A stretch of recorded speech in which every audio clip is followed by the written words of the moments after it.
Então, boa tarde a todos. Vamos dar início a mais um direto a partir da primeira Igreja da Nazarena em Portimão.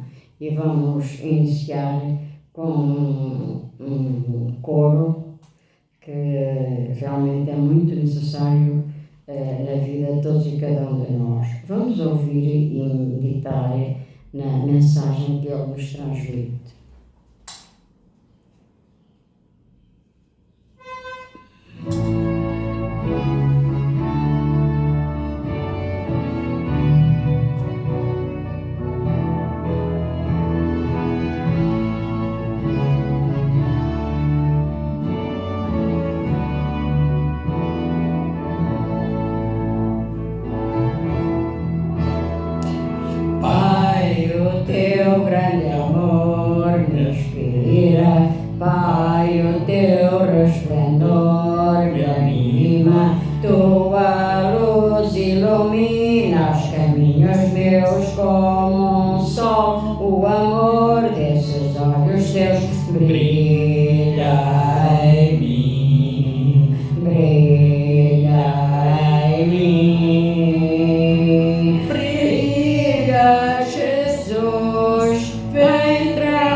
De nos alicerçarmos na sua palavra, e sabemos muito bem que só alicerçando-nos na sua palavra podemos realmente neste mundo seguir o caminho e o plano de vida que Ele tem para todos e cada um de nós, porque embora sejamos desde o início da criação, sejamos, não sei calcular, trilhões, quatrilhões de seres humanos sobre a face da Terra, Deus continua e continuará sempre conhecendo todos e cada um de nós pelo seu nome próprio, chamando-nos pelo nosso nome próprio e incentivando-nos sempre a seguir os seus santos e retos caminhos e a seguir o brilho que só a sua luz pode nos indicar o caminho certo. Mas vamos ver um texto da Sagrada Escritura em Mateus 7, 21 a 27. E diz a Sagrada Escritura: nem todo o que me diz Senhor, Senhor, entrará no reino dos céus, mas aquele que faz a vontade do meu Pai que está nos céus. Muitos me dirão naquele dia: Senhor, Senhor, não profetizamos nós em teu nome? E em teu nome não expulsamos demónios? E em teu nome não fizemos muitas maravilhas? E então lhes direi abertamente: nunca vos conheci, apartai-vos de mim, vós que praticais a iniquidade. Todo aquele, pois, que escuta estas minhas palavras e as pratica, assemelhá-lo-ei ao homem prudente que edificou a sua casa sobre a rocha. E desceu a chuva e correram os rios e sopraram ventos e combateram aquela casa. E não caiu, porque estava edificada sobre a rocha. E aquele que ouve estas minhas palavras e não as cumpre, compará-lo-ei ao homem insensato que edificou a sua casa sobre a areia. E desceu a chuva e correram os rios e sopraram ventos e combateram aquela casa. E caiu, e foi grande a sua queda.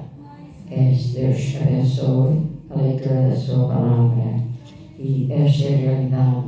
E se bem olharmos para este texto, é uma leitura que nos apresenta 3 quadros absolutamente distintos. Primeiro, uma projeção do futuro.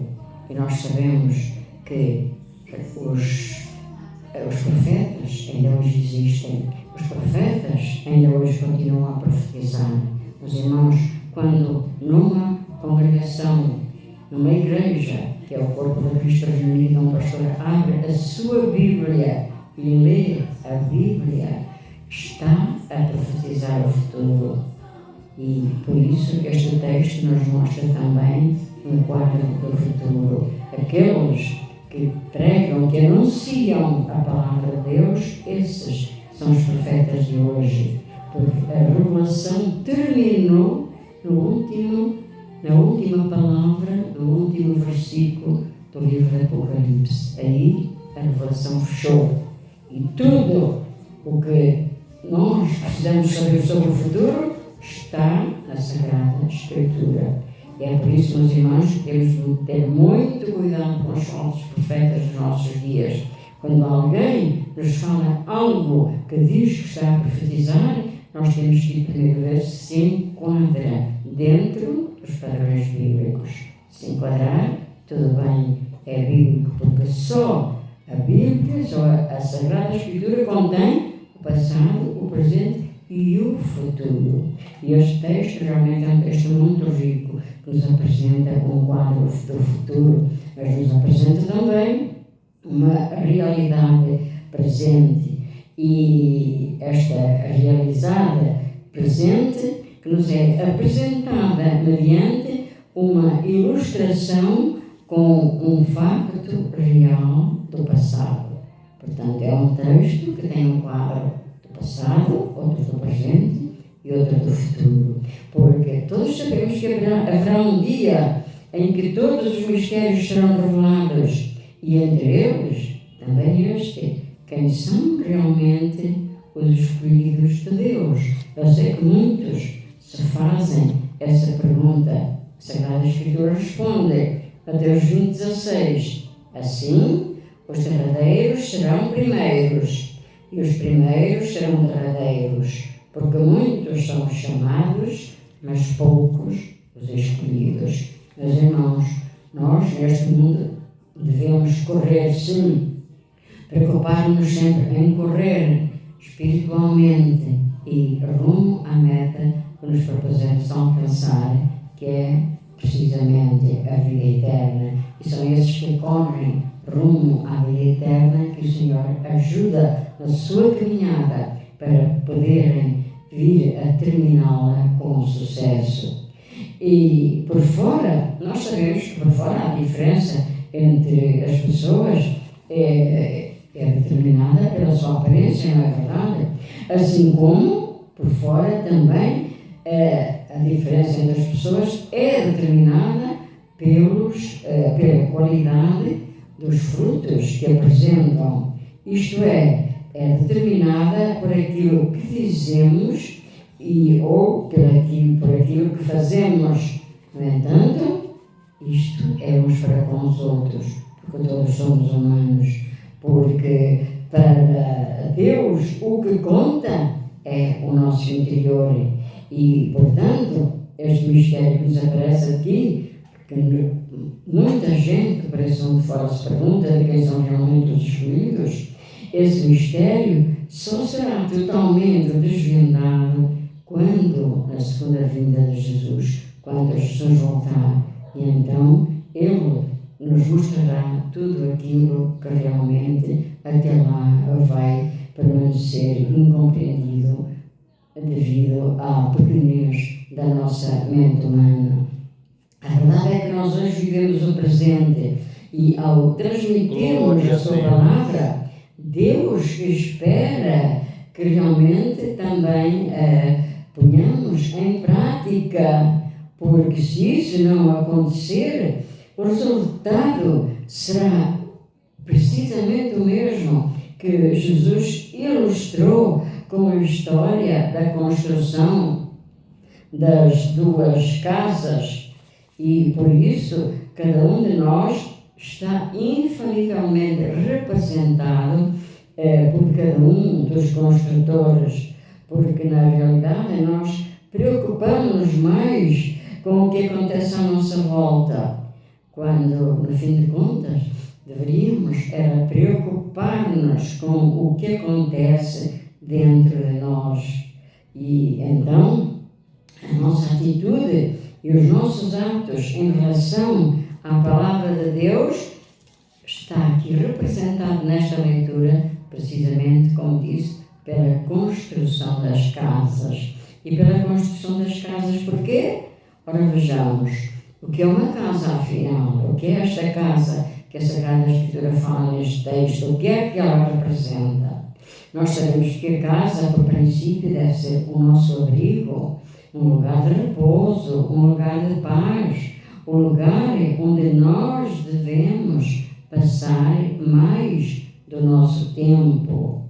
E então, neste texto, Jesus chama a nossa atenção para o facto de que a casa mais importante, vejam, reparem bem, a casa mais importante que nós construímos durante a nossa permanência neste mundo, qual é, afinal? Será a tua casa? Será a minha casa? Será a igreja? A verdade é que não é nenhuma dessas. A casa mais importante que nós construímos durante a nossa permanência neste mundo é precisamente a nossa moradia celestial. Nós estamos aqui a construí-la. Como? Por meio da nossa aceitação e obediência à palavra de Deus, ou seja, cumprindo a sua vontade, fazendo a vontade de Deus, que se resume em obedecer-lhe com amor e fidelidade. E por isso, o nosso testemunho só será autêntico e verdadeiro quando ele brotar efetivamente de dentro de nós, do nosso coração. É claro que, biblicamente, entende-se por coração aquele, não é um músculo que nós temos com um formato especial chamado coração, que envia o sangue a todas as partes do corpo e que recolhe o sangue para depois também enviar aos pulmões para ser purificado. Não.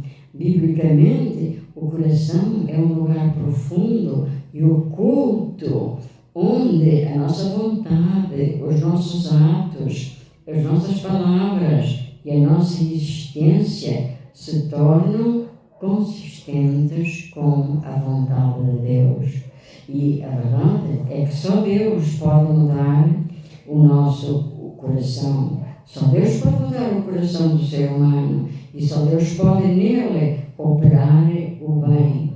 Isto se fizermos a sua vontade, se lhe obedecermos com fidelidade. Então, meus irmãos, é muito importante que nós tenhamos um dia dito sim a Deus, que tenhamos aceitado o nosso coração, porque Ele veio habitar no nosso coração. Isso é extremamente importante. Mas não basta nós convertermos em determinado, termos convertido, claro, em determinado dia, Tal como não basta que apenas nós estudemos a Bíblia, não basta participar nos cultos, não basta ser membro de uma igreja para que possamos viver uma vida em conformidade com a vontade de Deus. Isso não basta, é uma realidade.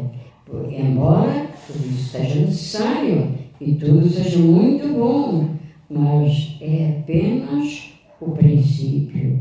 Porque o que importa, para além de tudo e acima de tudo, é viver e agir em conformidade com Deus, ou seja, com aquela fé que nós professamos, com a fé que declaramos, com a nossa aceitação de Jesus como nosso Senhor e Salvador.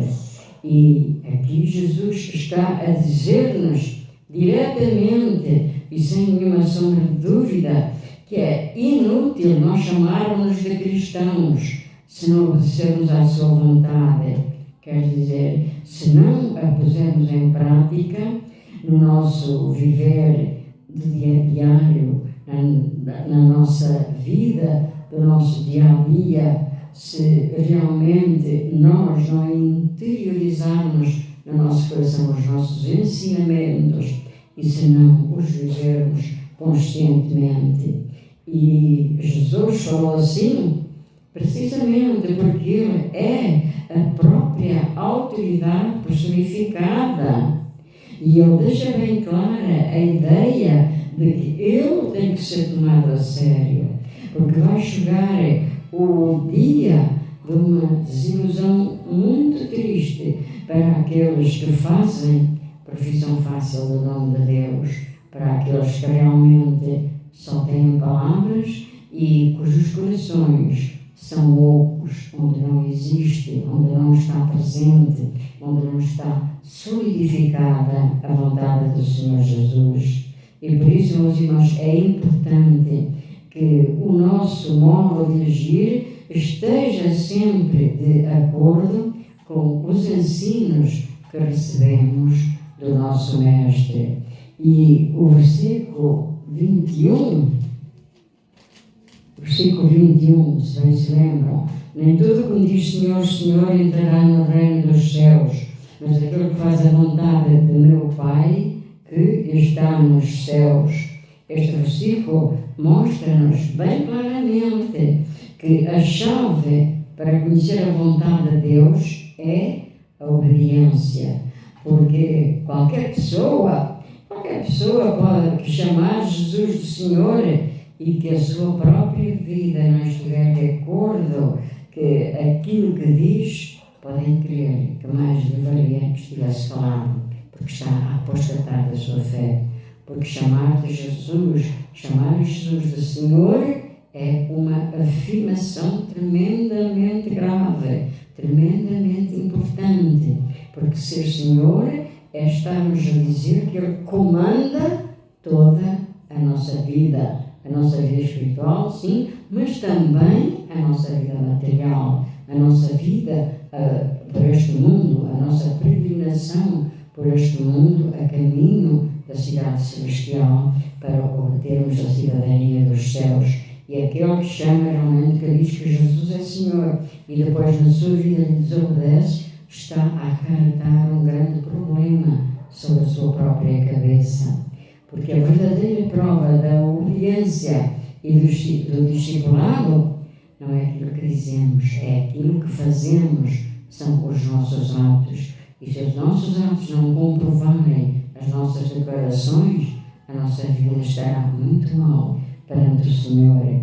Chamar uma pessoa de Senhor é reconhecer que devemos lealdade a essa pessoa, mas repetir esse tratamento duas vezes, como vimos no versículo 21, Senhor, Senhor, é uma afirmação que requer obediência absoluta. Obediência absoluta.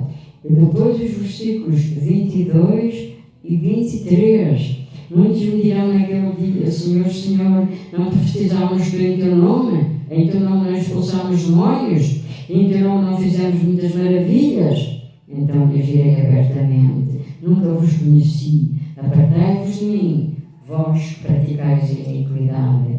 Estes dois versículos mostram-nos bem claramente que a obediência a Deus é muito mais importante do que quaisquer milagres, ou até mesmo mais importante que a pregação profética, porque só a obediência a Deus nos pode salvar, porque ela implica a obediência a Jesus, que é Deus, e reconhecer que Ele é o único caminho que nos pode conduzir à vida eterna. Porque Deus, se assim o quiser, Ele pode utilizar a pessoa que Ele quiser para fazer milagres, pode ter a certeza. Pode utilizar a ti, pode utilizar a mim, pode utilizar qualquer pessoa para fazer milagres. Mas os milagres unicamente revelam o poder de Deus, não revelam o poder de ninguém, mesmo que sejam feitos através desta ou daquela pessoa. Unicamente revelam o poder de Deus, até porque qualquer pessoa pode ir para o céu sem obras. O ladrão da cruz não fez obras nenhumas para ir para o céu, lembram-se disso? Ou milagres, quantas pessoas Deus usa para fazer milagres, não é verdade? Mas as obras e os milagres sem a graça de Deus, a verdade é que não vão conduzir ninguém ao céu. Uma pessoa pode receber um milagre de Deus, mas se não se converter verdadeiramente e lhe obedecer, não será por falta de ter recebido um milagre ou de ter feito um milagre que um dia poderá estar com o Senhor. Aliás, lembremos, penso que todos têm consciência que o próprio Satanás faz milagres, e milagres muito grandes. Eu li um pequeno livro, na altura o pastor ainda era vivo, escrito por ele. Eu próprio, quando era jovem, era, se chama Pai Santo, portanto ele era macumbeiro, e ele andava pelas ruas com uma navalha, a mesma navalha, acho que sabem que é uma navalha que terá o mesmo nome, com aquela mesma navalha ele operava as pessoas às cataratas, operava os olhos, outro sem sequer levar a navalha. Aquele livrinho que eu li é o testemunho escrito pela própria pessoa que ainda é viva. E ele converteu-se, reconheceu que estava possuído por Satanás e que aqueles milagres que ele nessa altura pensava que vinham de Deus não vinham do próprio diabo para o manter sob o seu controle. Hoje era um pastor consagrado. Ele virou a sua vida 180 graus, como se costuma dizer, na verdade, e virou-se realmente para Deus. E é um pastor que obedece e é fiel ao seu Senhor. E isto é-nos mostrado depois com a ilustração, com os versículos 24 e 25. Todo aquele, pois, que escuta estas minhas palavras e as pratica, assemelhá-lo-ei ao homem prudente que edificou a sua casa sobre a rocha. E dos seus chover correram rios, e sopraram ventos e combateram aquela casa, e não caiu, porque estava edificada sobre a rocha, a única rocha que permanece para sempre, a única rocha que não é destruída pela erosão causada pelos tempos, pelo passado tempo, pelos ventos, pela chuva, pelas secas, pelas inundações. A única rocha verdadeira, que é o Senhor Jesus. E aqui Jesus está a falar daqueles, a casa sobre a rocha, aqueles que prestam atenção àquilo que ele diz. Portanto, esses são representados pelo construtor que cavou, abriu um vale profundo e lançou o alicerce sobre o coração da rocha, porque este é realmente um requisito essencial para uma construção sólida, mas na realidade requer muito trabalho, só gastando muito tempo, fazendo muito esforço e com muito trabalho, realizando uma tarefa extremamente dura e pesada, é que se consegue realmente uma vida espiritual madura, é que se consegue a construção da casa sobre a rocha, e por isso muitos, por vezes, fogem desse grande esforço e acabam por não construir a sua casa sobre a rocha. Porém, o que aconteceu também é uma realidade. Já as tempestades, os ventos, as enchentes, mas a casa que está alicerçada sobre a rocha ficará firme, e o construtor acabará por ver que realmente o trabalho pesado valeu a pena ser feito. Também aquele crente, aquele cristão de altaneira crente, aquele cristão que realmente edifica a sua vida sobre a rocha dos tempos, sobre Jesus, vai ver que pelo galardão final que irá receber, que valeu a pena todo o esforço. O contexto desta leitura faz-nos um paralelo bem claro, então, entre a vida da vida humana, aqui na Terra, a realidade da vida humana, e a vida espiritual.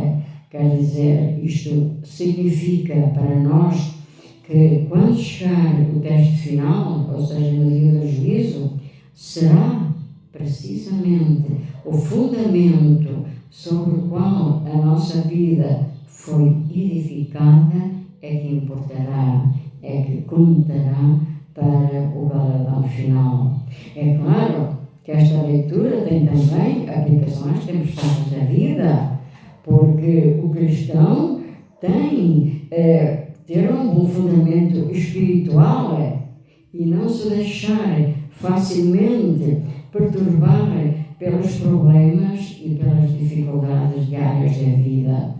No entanto, aqui Jesus pretendia enfatizar o teste futuro e final, e foi por isso que ele usou uma ilustração e não uma parábola, porque Jesus, como sabem, usava muitas parábolas para ensino, mas aqui ele usou uma ilustração, porque ele estava a enfatizar uma coisa extremamente importante, que é o teste futuro e final, que todos um dia teremos que enfrentar.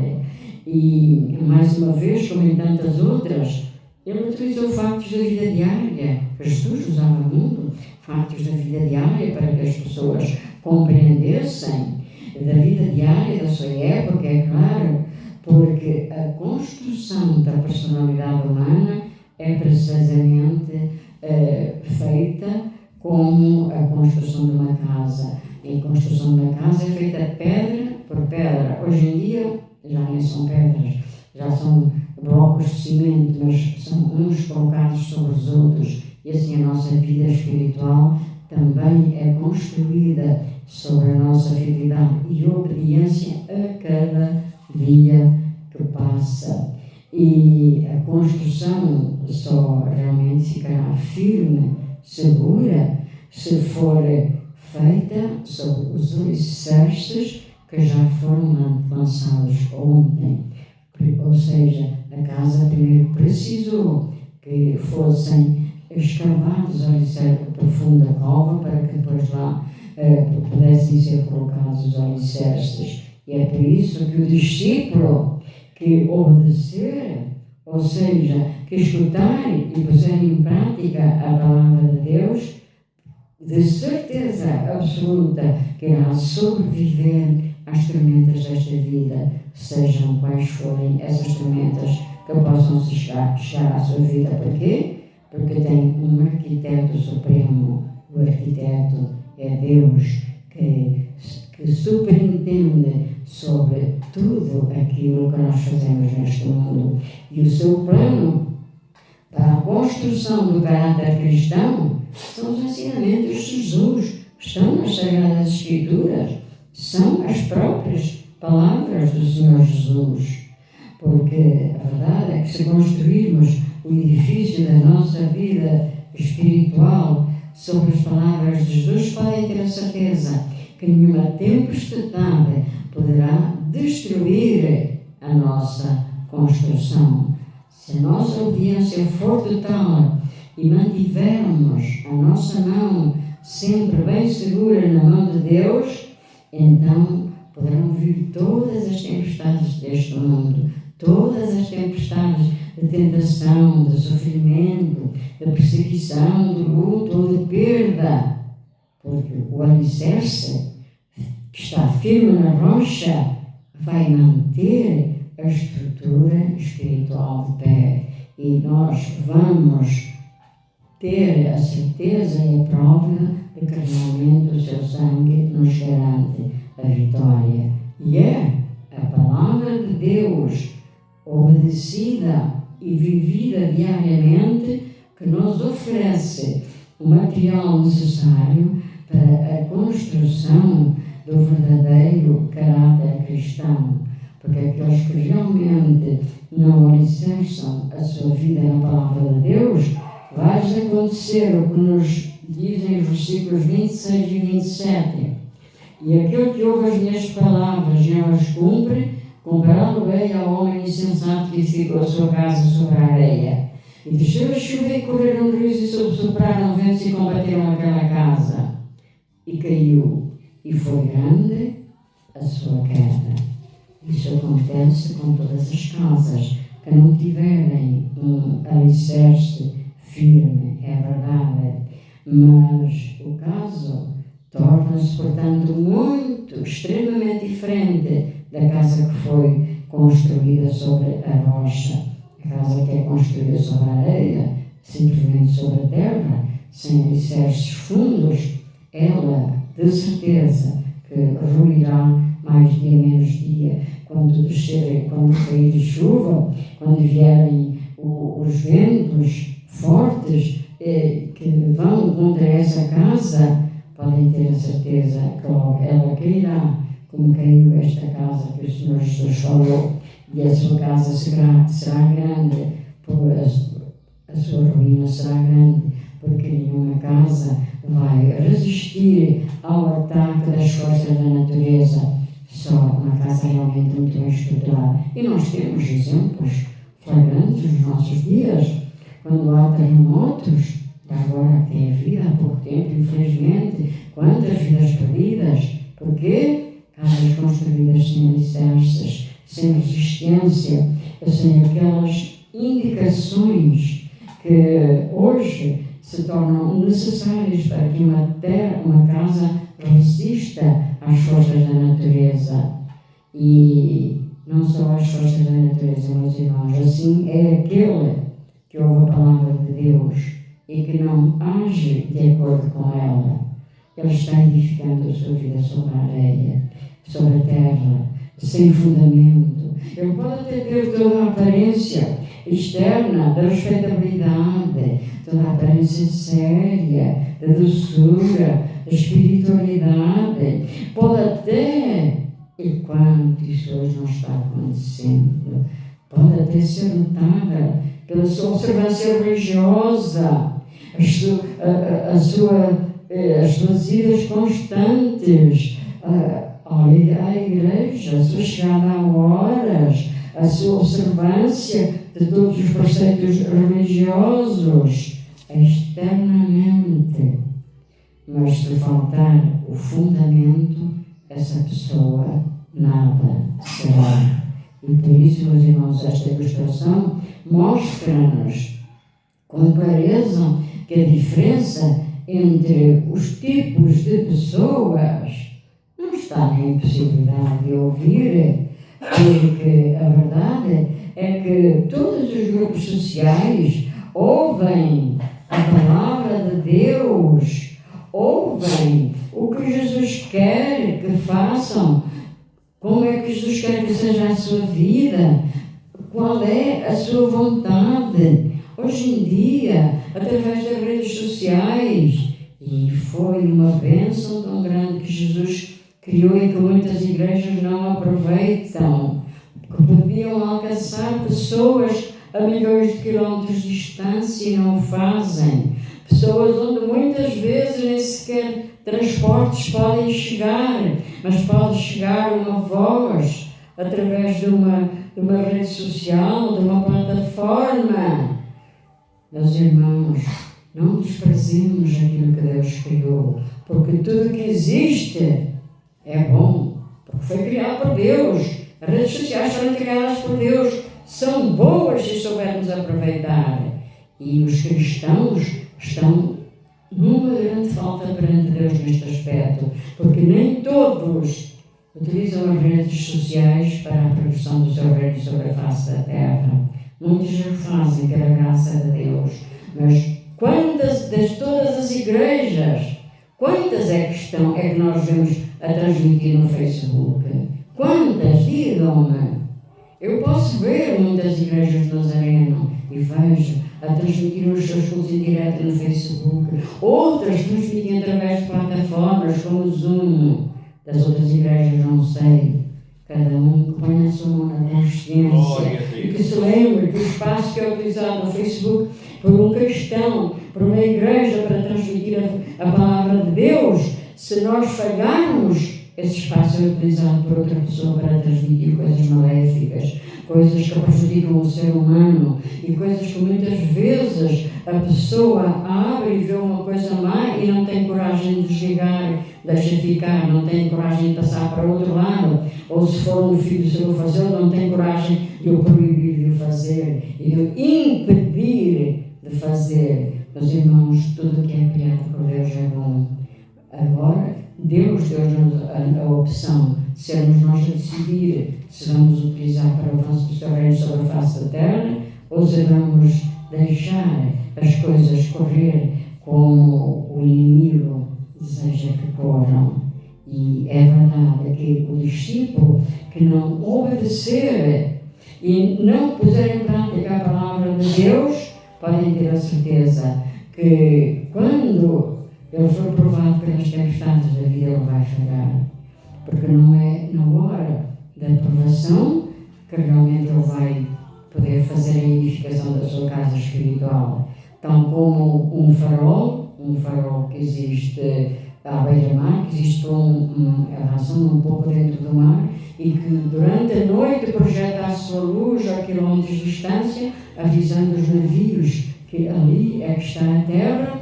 Não é que quando vêm as tempestades que ele tem que ser construído. Não, é quando está bom tempo, para que quando vier a tempestade ele esteja ali para avisar os navios, para que eles possam, com segurança, chegar ao porto seguro que procuram.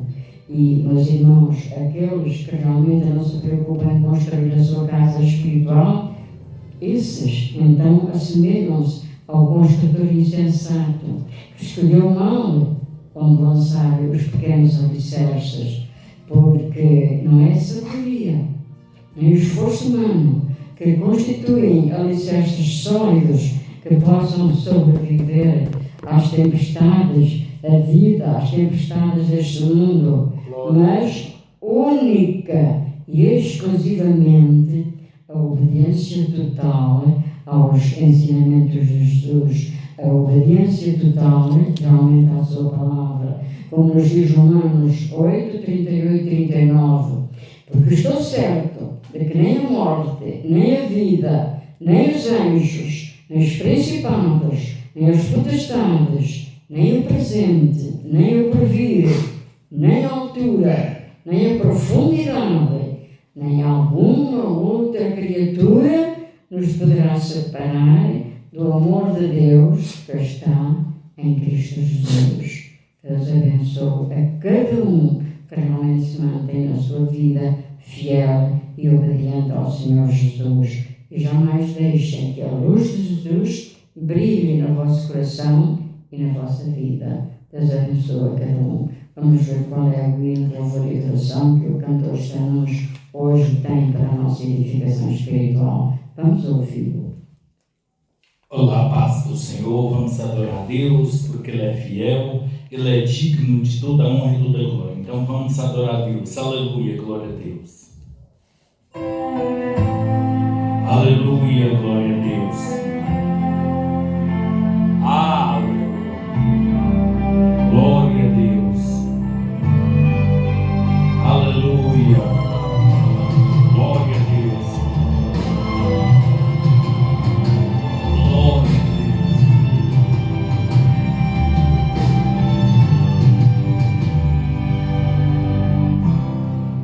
pensando em você, que eu vim aqui pra lhe dizer que o melhor lugar do mundo é estar perto de Deus. Ele é o príncipe da paz e também Ele é o amor. Vem ficar pertinho dele para ser um vencedor. Maravilhas, maravilhas, é o que Deus quer fazer na sua vida. Maravilhas, maravilhas, o nosso Deus, Ele é um Deus de maravilha. Aleluia, glória a Deus. Glória a Deus. Aleluia. Oh, aleluia. Glória a Deus.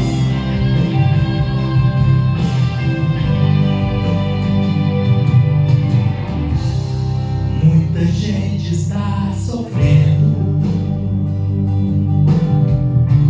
de tristezas e de dor,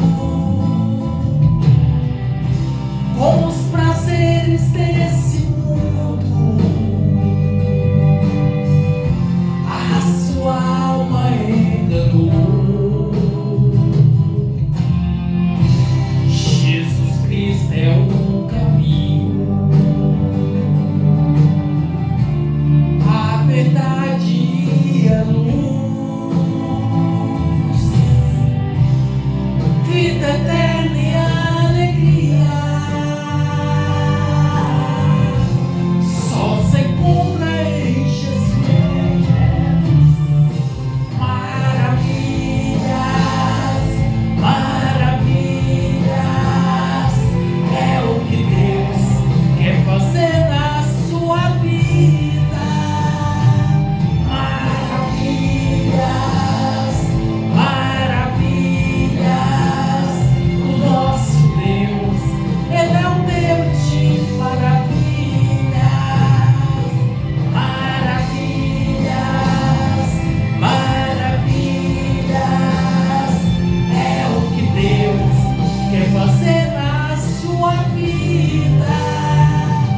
Maravilhas, maravilhas, é o que Deus quer fazer na sua vida.